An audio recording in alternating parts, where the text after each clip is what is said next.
Salve peixeiros, com muita honra, sejam bem-vindos a mais um vídeo do canal SFC Raiz. Como sempre agradeço de coração o número de inscritos na página, mas se estiver vendo pela primeira vez, desta força também, seja mais um membro para ajudar a desenvolver conteúdos desse espaço mais que 100% santista. Eu estava preparado para soltar um vlog, mas infelizmente, como este canal depende muito de programas de edição de vídeos, eu acabei me sentindo traído e lamentavelmente não foi possível reproduzir o que eu testemunhei em forma de material bacana que eu colhi durante os antecedentes e até a conclusão desta partida entre Santos e Vila Nova, que sacramentou pelo menos 99,9% do acesso à Série A, faltando apenas 1 milímetro, que não se concluiu, visto que um dos concorrentes aí de fora do G4, que ainda possui chances, que é o Ceará, e conforme eu havia antecipado no vídeo anterior, muito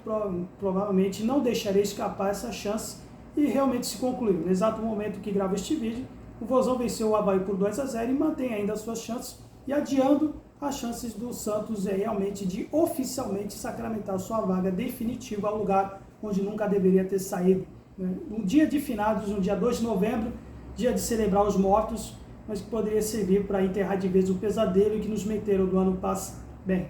dito aí que agora falta apenas um único ponto, e conforme eu havia dito nos vídeos anteriores, realmente pode ficar na partida fora de casa diante do Coritiba, que vai jogar antes disso, na terça-feira contra o Mirassol, este sim, um integrante do G4, que também pode aí concluir a sua vaga também para a inédita primeira divisão na sua história também. E com isso, o Santos teria um caminho livre, ou pelo menos mais tranquilo, diante do adversário que, talvez dependendo do resultado na terça, não estaria lutando por nada, e assim seria apenas por meras formalidades realmente o Santos conseguir a sua vaga em definitivo. É uma partida que nós vimos nos antecedentes e que eu testemunhei, corredor de fogo, algo que não acontecia desde o ano passado, uma festa patrocinada pela diretoria, com inclusive o locutor de som se comportando um animador de torcida mais do que o habitual, por exemplo. É uma festa patrocinada pela própria diretoria, e que estava preparando realmente esse acesso possível, que, bom, moralmente pode-se dizer que se concluiu, mas oficialmente ainda não, e da maneira como se viu na temporada toda, e diante de um adversário que ainda tinha chances, talvez tenha, mas que agora respira por aparelhos. Um Vila Nova que jogou lutando por uma única bola, com um esquema de 5-4-1 totalmente recuado. E pelo visto, os torcedores do Vila Nova que acompanharam a partida, que se estiver vendo isso, talvez possam me corrigir e sintam-se à vontade também. É uma atitude nobre, torcedores que passearam nos arredores da Vila Belmiro, fazendo uma menção aqui, como parte de uma estratégia aí de alianças resultantes de torcidas organizadas. E não, a gente sabe muito bem que essa aliança, esse clima de cordialidade só é possível por meras alianças de torcidas uniformizadas do que propriamente por espírito esportivo, que poderia acontecer com mais frequência. Ou seja, com torcidas aí que são, digamos, amigas de torcidas organizadas do Santos, que têm um interesse em comum em ajudar-se mutuamente contra um potencial rival. Vocês sabem muito bem isso, que acompanha jogos nas arquibancadas. Pode ter o seu lado bom, com esse lado nobre, como pode ter o seu lado ruim quando se encontra alguém que é o chamado alemão, o chamado inimigo, e especialmente o próximo adversário do Santos, que é o Coritiba. Todo mundo sabe que existe aí uma rivalidade crescente entre torcidas organizadas, é considerado um jogo de alto risco. Lembrando-se também que ocorreu semana passada, por exemplo, entre torcidas de Palmeiras e Cruzeiro, para dizer feio, para dizer o mínimo que aconteceu. Mas, voltando ao que foi este jogo, e os Vila Nova ainda tinha chances, mas parece que possui algo semelhante ao que a gente testemunhou no ano passado e que nos fez ser rebaixados. Por exemplo, uma bola que não chega no centroavante, uma equipe que talvez não tenha o mesmo comprometimento que deveria ter na reta final do jogo. E aí o torcedor do Vila Nova fique à vontade em comentar também o vídeo, me corrigir também se eu estiver falando alguma besteira. Mas o Santos levou uma sorte mais uma vez, que a equipe enfrentou um adversário que demorou muito para mexer, só demorou realmente as suas mexidas a partir dos 30 minutos do segundo tempo, quando já estava 1-0 para a nossa equipe.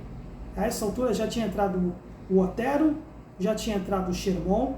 e antes a equipe mostrando-se ter como único centroavante de fato de direito o seu Juliano, que ao contrário do que diz, que posso dizer que é um assistente de atacante, mas ele é o protagonista realmente, ele é o centroavante do Santos, porque é o que cria mais chances, é o que realmente dá os passes, ocupa os espaços, enquanto que o nosso centroavante, o Wendel Silva agora, por exemplo, é um mero figurante durante a partida. Seja por demérito dele próprio, seja também pelo próprio esquema. Porque, assim como ocorreu no ano passado, que a bola não chegava ou no Marcos Leonardo ou no Júlio Furque, e agora também a bola também não chega do Wendel Silva dificilmente. Entendeu? E aí, com a nossa dificuldade, diante de um adversário que colocou pelo menos 4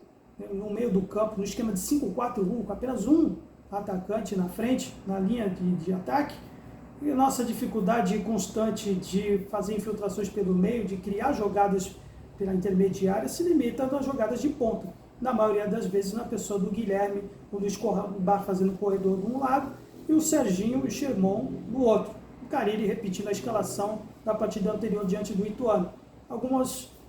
jogadores aí, algumas atuações que não se reproduziram na partida anterior, como principalmente a do Serginho, por exemplo, que não conseguiu realmente jogar o que jogou na partida anterior e acabou sendo substituído por lesão, por exemplo. Alguma chance que ele criou, que ele tinha oportunidade de finalizar, e justo ele, que eu sempre aviso, que era um dos caras que poderia ser uma válvula de escape de finalizações no momento em que a gente tem dificuldades de pensar rápido numa competição como essa de Série B, ele acabou pecando, por exemplo.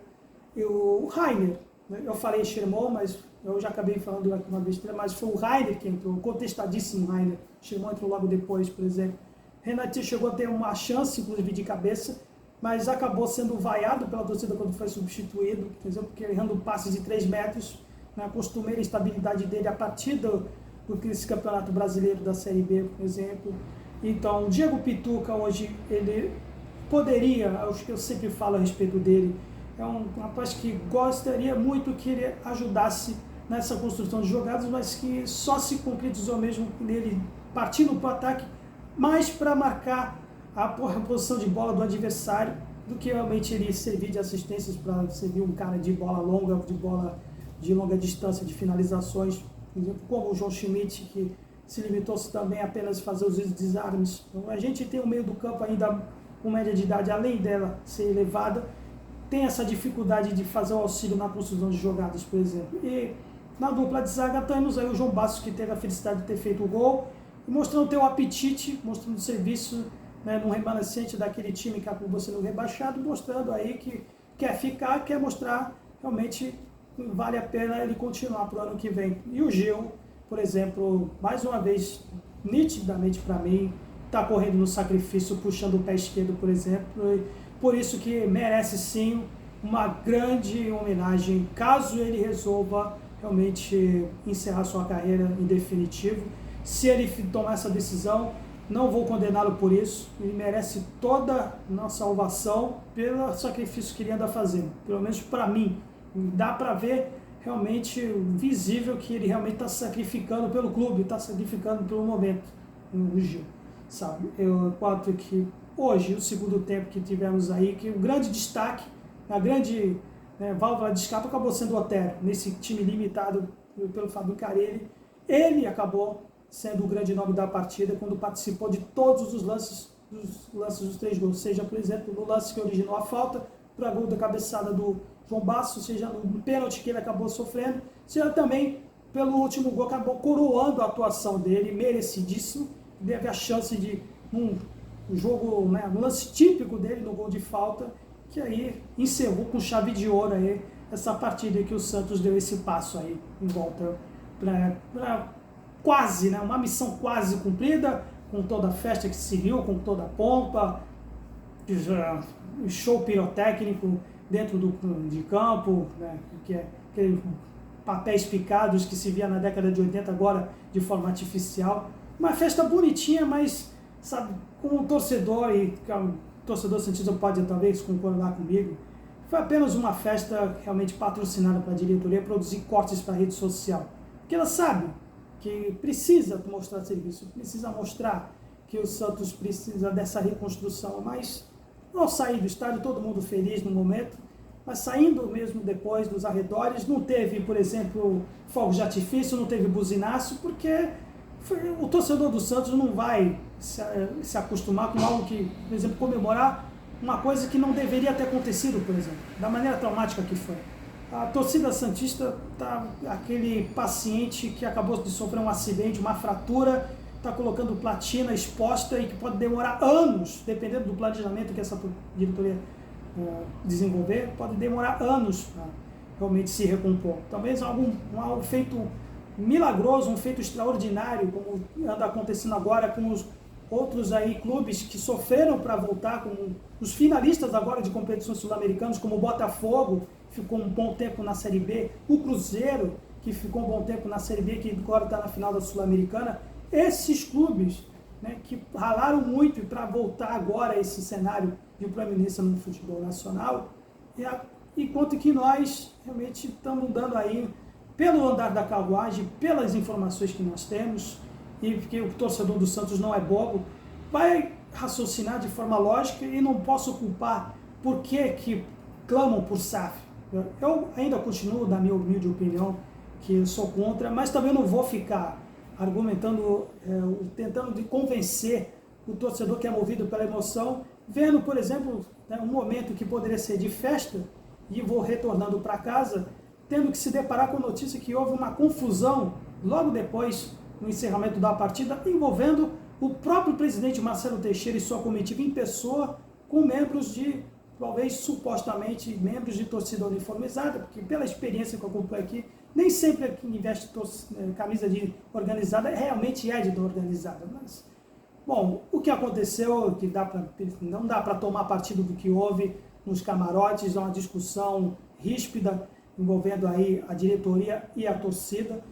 mas é um fruto do que a gente pode ainda, infelizmente, ter uma pulga atrás da orelha para essa tal reconstrução. Vendo aí, por exemplo, o sucesso dos times que estavam agora numa situação que nós temos agora. A equipe parece que continua com os mesmos vícios do modelo associativo. Por exemplo, você vê nos bastidores informações de que jogadores chegaram a pedir bicho, por exemplo, um aumento de reajustado para que o clube volte para a Série A, e talvez seja essa a razão pela qual a equipe andou se doando um pouco mais nessas últimas partidas para seguir esse título da Série B, quer dizer, aquela velha tática de vender o almoço para pagar a janta, sabe? E essas outras atitudes aí de brigas políticas, né, do modelo que o Santos está agora, não dá para comentar para quem que quer SAF, mesmo eu sendo contra ainda. E o torcedor realmente não dá para condenar, não dá para mudar a compostura do torcedor, que ainda fica desconfiado. Você também com o trabalho do Fábio Carilli, por exemplo, em uma situação que a gente poderia estar classificado de forma ainda mais antecipada, de forma mais tranquila. Então, é difícil você ter algum cenário otimista, mesmo a gente, né, podendo ter uma circunstância que a gente poder comemorar, vendo o que está acontecendo. As mesmas coisas se repetindo e os mesmos vícios que fizeram a gente se rebaixando. Briga por bicho e briga política também. E é isso que a gente está realmente agora, nessa estrada de volta para a Série A 2025, a gente está talvez mais muito, vamos dizer, preocupado que a gente possa se tornar um clube ioiô de sobe e desce do que provavelmente de ser uma reconstrução de fato e de direito. Mas talvez eu acho que eu tenha me alargado muito, espero que vocês tenham gostado, e fazendo a minha dedicatória, um agradecimento especial para quem me abordou na loja Santos Store, por exemplo. Peço até desculpas por não ter tido muito tempo de conversar, né, porque eu estava muito na adrenalina de